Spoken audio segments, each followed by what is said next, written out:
विद्यार्थी मित्रांनो, आपण आयोनिक बॉन्ड कंप्लीट केलेला आहे. बघा, सुरुवातीपासून आपण काय बघितलं? आपण बघतोय केमिकल बॉन्डिंग टॉपिक. बॉन्डिंग म्हणजे काय लक्षात आलं आपल्याला. त्यानंतर आपण आयोनिक इंटर ॲटॉमिक जे मधले टाईप आहे, आयोनिक बॉन्ड असेल, कोव्हॅलंट बॉन्ड असेल, मेटॅलिक बॉन्ड असेल, कोऑर्डिनेट बॉन्ड असतील. कोऑर्डिनेट बॉन्डला डेटिव्ह बॉन्ड देखील असं म्हणतात पहा, डेटिव्ह बॉन्ड. तर आपण सुरुवातीला आयोनिक बॉन्ड कंप्लीट केला. आयोनिक बॉन्डमध्ये आपल्याला बऱ्याच गोष्टी लक्षात आल्या की हा मेटलमध्ये आणि नॉन मेटलमध्ये होतो. कोण इलेक्ट्रॉन ट्रान्सफर करतो, कोणाची आयोनायझेशन एनर्जी कशी असते. त्याच्यानंतर आपण लॅटिस एनर्जी त्याच्यामध्ये कन्सेप्ट बघितला. हाबर प्रोसेस बघितली की इनडायरेक्टली जी मेथड आहे आपल्याला लॅटिस एनर्जी फाइंड करण्यासाठी. लॅटिस एनर्जी निगेटिव्ह असते, पॉझिटिव्ह असते. त्याच्यानंतर निगेटिव्हला आपण एक्झोथर्मिक असं म्हणतो किंवा हेट ऑफ फॉर्मेशन काय असतं हे देखील आपण त्या ठिकाणी बघितलं.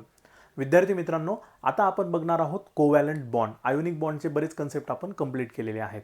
कोव्हॅलंट बॉन्ड म्हणजे काय लक्षात घ्या बेटा. कोव्हॅलंट बॉन्ड म्हणजे it is formed by mutual sharing of electrons. This bond is formed by mutual sharing of electrons between the two atoms. लक्षात घ्या, between the two atoms. दोन ॲटम असतात. जसं की आपण या ठिकाणी H आणि H हा ॲटम घेऊ. ह्या H आणि H ॲटममध्ये काय रे बेटा, ह्याचा इलेक्ट्रॉनिक कॉन्फिगरेशन आहे 1s1. याचा पण इलेक्ट्रॉनिक कॉन्फिगरेशन आहे 1s1. आणि मग Hच्या व्हॅलेन्स शेलमध्ये या ठिकाणी एक इलेक्ट्रॉन आहे, याच्यामध्ये देखील एक इलेक्ट्रॉन आहे. लक्षात आलं. हा हायड्रोजन काय म्हणतो, मला डुप्लेट कंप्लीट करण्यासाठी म्हणजे नोबेल गॅसमध्ये जाण्यासाठी मला एक इलेक्ट्रॉनची गरज आहे. 1s2 सारखं मला इलेक्ट्रॉनिक कॉन्फिगरेशन मिळवण्यासाठी. तर हा काय करतो, अशा पद्धतीनं याचा इलेक्ट्रॉन शेअर करतो. कोणाचा, या हायड्रोजनचा.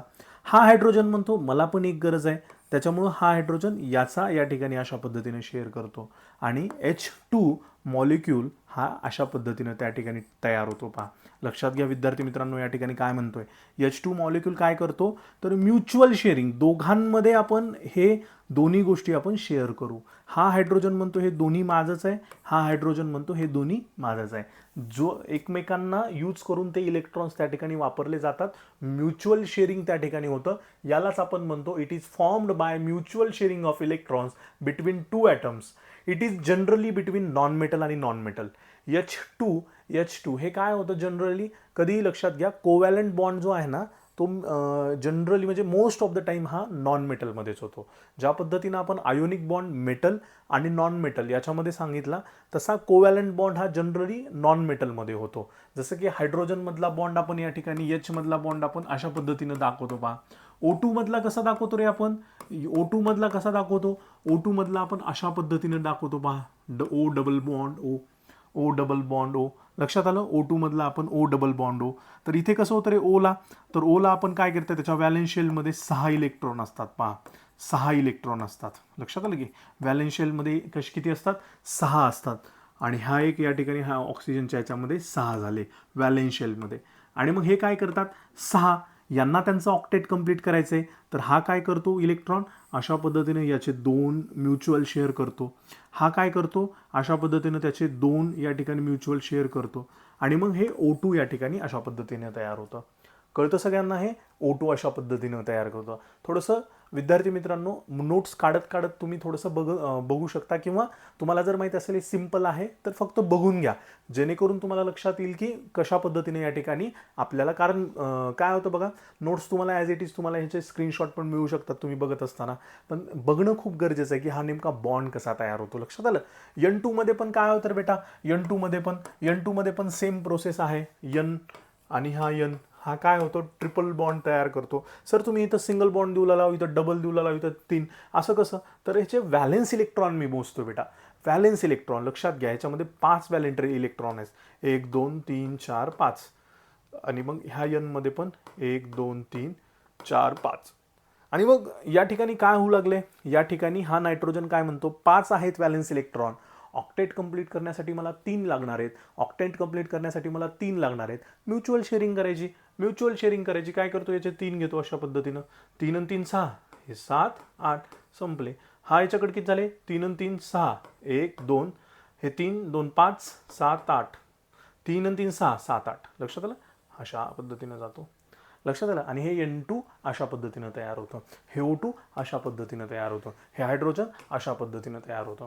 आणि मग म्युच्युअल शेअरिंग ऑफ इलेक्ट्रॉन ज्या वेळेला होते त्यावेळेला आपण काय म्हणतो, ही प्रोसेस काय तर बाय डायरेक्शनल असते. म्युच्युअल शेअरिंग ज्यावेळेस प्रोसेस होते याला आपण बाय डायरेक्शनल इन नेचर म्हणतो. जसं की डायरेक्शन लेसच आयोनिक बॉन्ड होता, त्याला डायरेक्शनच नव्हती, कुठं निगेटिव्ह भेटेल तिथे अटॅक मारतं डायरेक्ट. लक्षात आलं. पण इथं नाहीये. कोव्हॅलंट बॉन्डमध्ये काय होतं बेटा, या ठिकाणी प्लस आणि या ठिकाणी काय होतं कोव्हॅलंट बॉन्डमध्ये, या ठिकाणी अशा पद्धतीनं बाय डायरेक्शनल दोन्हीकडून, इकडून पण आणि इकडून पण. लक्षात आलं. इकडून पण आणि इकडून पण अशा पद्धतीनं दोन्हीकडून या ठिकाणी हे बॉन्ड त्या ठिकाणी तयार होतात.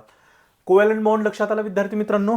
आता कोव्हॅलंटचं त्याचे जे काही कॅरेक्टरिस्टिक्स आहेत किंवा त्याचे जे काही आपण प्रॉपर्टीज आहेत, इथे वेगवेगळे कोव्हॅलंट बॉन्ड या ठिकाणी दिलेत पहा. सेम ह्या पद्धतीनंच आहेत. HCl काय होतं, HCl तयार होतं. पुन्हा हा H2 आहे, 2 हायड्रोजनचे आणि ऑक्सिजनचे. कसं होतं मी तेच सांगतो ना, हा ऑक्सिजनची इलेक्ट्रॉनिक कॉन्फिगरेशन किती आहे लक्षात घ्या.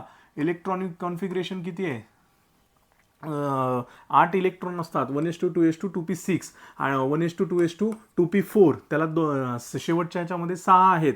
हायड्रोजन 2 आहेत या ठिकाणी, हायड्रोजन 2 आहेत. H2 आहेत ना, H2O म्हणजे वॉटर. ह्याला इथे 1 इलेक्ट्रॉन आहे, इथे 1 इलेक्ट्रॉन आहे. काय करतो हा, घेतो अशा पद्धतीने 1 इलेक्ट्रॉन. हा काय करतो, हा घेतो इथला 1 इलेक्ट्रॉन. संपला विषय. आणि हा काय करतो, ह्या दोघांचा पण घेऊन टाकतो असा. लक्षात आलं का. हे अशा पद्धतीनं ऑक्सिजनची बघा झाली का सगळ्यांची, ह्याची डुप्लेट कंप्लीट झाली. हा 1 2, हा 1 हा 2. लक्षात आलं. ऑक्सिजनचा 1 2 3 4 5 6. लक्षात आलं का. आणि मग हे जे बॉन्डेड मध्ये जे इलेक्ट्रॉन जातात बेटा, ह्या बॉन्डेड इलेक्ट्रॉन झाल्याना म्युच्युअल शेअरिंग ऑफ इलेक्ट्रॉन म्हणतात. आणि जे बॉन्डेड मध्ये गेलेले नाहीयेत त्याला आपण काय म्हणूयात, जे इलेक्ट्रॉन्स बॉन्डेड मध्ये गेलेले नाहीयेत त्याला त्या एलिमेंटवर प्रेझेंट असलेले लोन पेअर ऑफ इलेक्ट्रॉन म्हणतात. म्हणजे या ठिकाणी लोन पेअर ऑफ इलेक्ट्रॉन किती आहेत, ही एक पेअर. पेअर म्हणजे 2 असतात बेटा, ही एक पेअर, ही एक पेअर. ऑक्सिजनवर 2 पेअर आहेत. 2 पेअर मध्ये 4 इलेक्ट्रॉन आहेत. लक्षात आलं. लोन पेअर ऑफ इलेक्ट्रॉन 4 आहेत आणि लोन पेअर किती आहेत, 2 आहेत. हे लक्षात घ्या. म्हणजे या ठिकाणी मी तुम्हाला सांगितलं बेटा, आपण ज्या ठिकाणी N2 तयार करत होतो, Nचा या ठिकाणी 1 2 1 2 3 5 इलेक्ट्रॉन त्याच्यामध्ये लास्ट शेलमध्ये आहेत. आणि मग हे या ठिकाणी हे सगळे इलेक्ट्रॉन काय करतात बेटा, हे सगळे इलेक्ट्रॉन असे बॉन्डेडमध्ये जातात. हे इलेक्ट्रॉन बॉन्डेडमध्ये जातात, हे इलेक्ट्रॉन बॉन्डेडमध्ये जातात. लक्षात आलं. हे इलेक्ट्रॉन, हे इथून फक्त असं घ्या, हे इलेक्ट्रॉन बॉन्डेडमध्ये जातात, हे इलेक्ट्रॉन बॉन्डेडमध्ये जातात. लक्षात आलं. कारण कुठले बघा, हे इकडचे असू द्या, पण हा जो आहे इथं 1 2 3 4 5 6 7 8, पुन्हा हे लक्षात घ्या. इथं N 1 2 1 2 3, हा N 1 2 3, हा 1 2. हा जरी इथे ह्याच्यामध्ये इथं बॉन्ड तयार झाला, इथं झालाय का वरी तयार, झाला. लक्षात आलं. किंवा ह्याच्यामध्ये अशा पद्धतीने आपण घेतलं, बॉन्ड इथं तयार झालाय, हे बॉन्डेडमध्ये गेलेत. पण जी बॉन्ड नसलेले इलेक्ट्रॉन आहेत ह्याला कुठं इथं बॉन्ड तयार झाला नाही, त्याला आपण लोन पेअर म्हणतो. म्हणजे नायट्रोजनवर इथं 1 लोन पेअर आहे, ह्या नायट्रोजनवर 1 लोन पेअर आहे. आणि 1 लोन पेअर म्हणजे बेटा 2 इलेक्ट्रॉन असतात. 1 लोन पेअर म्हणजे 2 इलेक्ट्रॉन असतात. लक्षात आलं सगळ्यांना. बॉन्ड पेअर मधले इलेक्ट्रॉन लक्षात आले. मग मला इथं सांगा बरं, बॉन्ड पेअर मधले इलेक्ट्रॉन किती आहेत ह्या दोघांमध्ये, 1 2 3 4 5 6, 6 बॉन्ड पेअर इलेक्ट्रॉन. आणि 6 इलेक्ट्रॉन आहेत आणि बॉन्ड पेअर आहेत 3. लक्षात आलं. बॉन्ड किती आहेत, 3 बॉन्ड आहेत. 2 बॉन्ड असतील तर 4 इलेक्ट्रॉन असतात आणि 2 पेअर असतात. लक्षात आलं. आणि मग या ठिकाणी अशा पद्धतीने लोन पेअर आणि बॉन्ड पेअर पण तुम्हाला हा कोव्हॅलंट बॉन्डमध्ये समजून सांगत असताना कन्सेप्ट क्लिअर झाला असेल. लक्षात आलं. टाइप्स ऑफ कोव्हॅलंट बॉन्ड कोणते आहेत बेटा, number of shared pair of electrons, single double triple. मी तुम्हाला आता तेच सांगतोय. सिंगल म्हणजे हा H मधला हा सिंगल बॉन्ड, त्याच्यानंतर हा डबल बॉन्ड, हा N मधला हा ट्रिपल बॉन्ड. त्याला number of shared pair of electrons, 1 electron 2 electron, 1 2 3 4 electron, 1 2 3 4 5 6. लक्षात आलं. सिंगल डबल ट्रिपल नुसार ते शेअर पेअर ऑफ इलेक्ट्रॉन्स असतात. त्याच्यानंतर on the basis of charges, लक्षात घ्या पोरांनो. On the basis of charges covalent bond कसा टाईप आहे त्याचा, एक असतो पोलारवाला, एक असतो नॉन पोलारवाला. एक असतो नॉन पोलारवाला.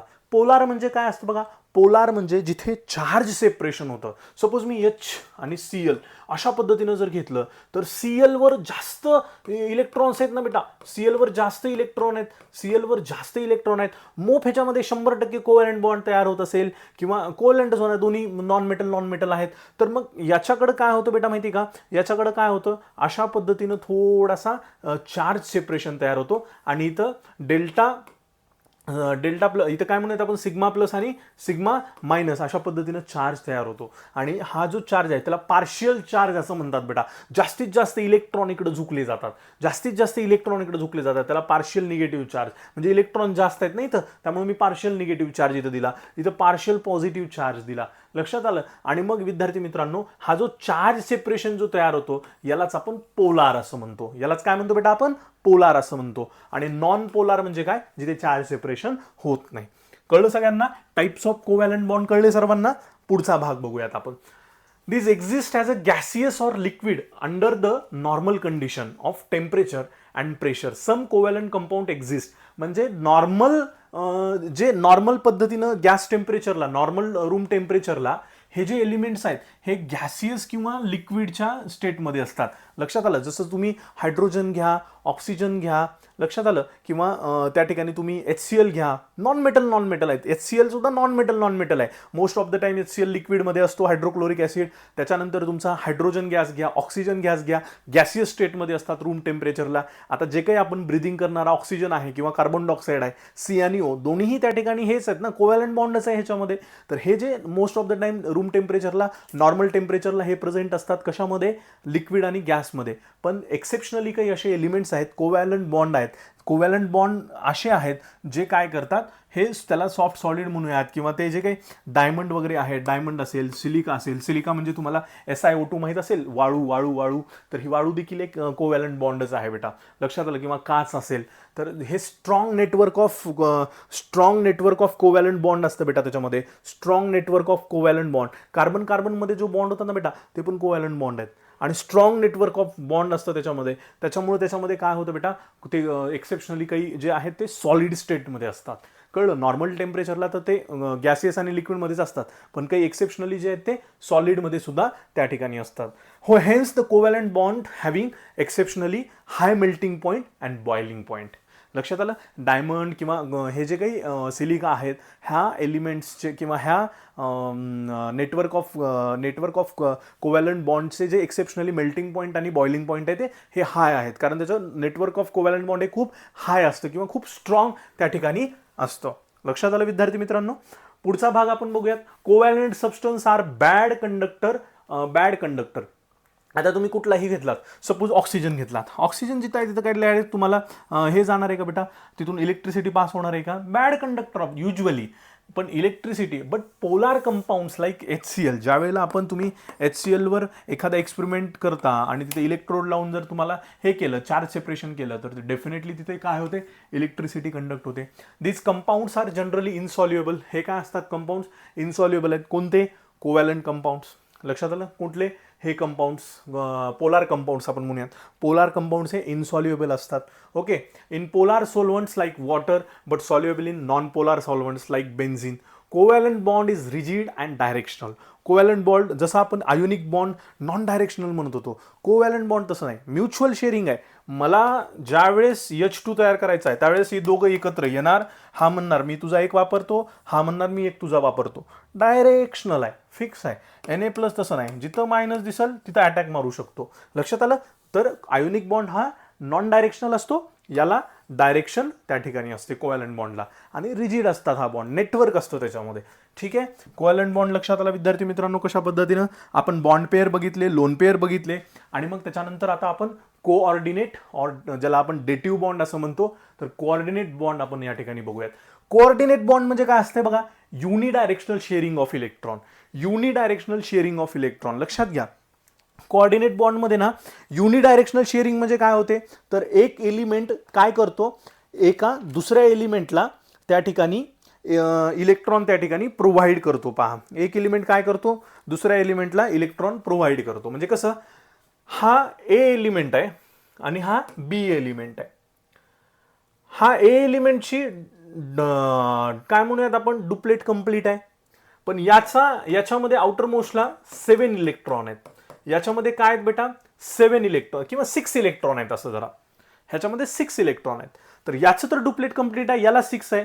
तर हा काय करतो? हा अशा पद्धतीनं शेअर करतो. म्हणजे A पासून B कडे हा A हा डोनर होतो. A हा इलेक्ट्रॉन डोनर होतो आणि बीला तो इलेक्ट्रॉन असे डोनेट करतो, कारण याला तर गरज नाही, याला कंप्लीट झालेली आहे. लक्षात आलं, याच्याकडे तर 2 आहेत, याच्याकडे तर असे 2 आहेत, त्याचं काही ते डुप्लेट कंप्लीट झाली. याला ऑक्टेटची गरज होती 1 2 3 4 5 6 7 8. आणि मग unidirectional sharing of electron from A atom to B, त्याला आपण काय म्हणतो, कोऑर्डिनेट बॉन्ड असं म्हणतो. तुम्ही H3O चे एक्झाम्पल घ्या, H3O+ चे एक्झाम्पल घ्या, लक्षात येईल. पहा तुम्हाला लक्षात येईल, हा H आपण ज्या वेळेला बघतो ना, आणि मग प्लस हा H या ठिकाणी अजून एक इलेक्ट्रॉन. तर अशा पद्धतीनं कोऑर्डिनेट बॉन्ड त्या ठिकाणी तयार होतात बेटा. युनिडायरेक्शनल फ्लो ऑफ इलेक्ट्रॉन, एला गरज नाही बीला. पण थोडक्यात सर हे तुम्हाला युनिडायरेक्शनल जरी असं तर हे दोघांची पण एक, जसं म्युच्युअल शेअरिंग ऑफ इलेक्ट्रॉनमध्ये कसं होत होतं की दोघांची पण गरज पूर्ण व्हायला लागली. इथं पण व्हायलंय ओ आणि ओची पण दोघांचे पण ऑक्टेट कंप्लीट व्हायला लागलं, तसं इथं पण व्हायला लागलं ना. कोऑर्डिनेट बॉन्ड हा फक्त युनिडायरेक्शनल होतो, पण ज्यावेळेस तो बॉन्ड तयार होतो ना त्यावेळेला डेफिनेटली काय होतं बेटा, त्या ठिकाणी डेफिनेटली काय होतं तर कोऑर्डिनेट म्युच्युअल म्हणजे कोव्हॅलंट बॉन्ड सारखीच त्याची प्रॉपर्टी शो होते. एकदा बॉन्ड बनेपर्यंत त्याला आपण कोऑर्डिनेट बॉन्ड आहे म्हणून आपण सांगू शकू, कारण युनिडायरेक्शन फ्लो व्हायला दिसायला लागले, हे सगळं लॅबोरेटरिकल कंडिशन असतात. पण ज्यावेळेस तो तयार होतो ना त्यावेळेस नो वन कॅन से की हा कोव्हॅलंट नाहीये, तो कोव्हॅलंट सारखाच दिसतो आणि तसा ऍक्ट पण करतो. कळलं सगळ्यांना? याच्यानंतर आपण पुढचा भाग बघूयात. ठीक आहे, 1-2 मिनिटात आलो.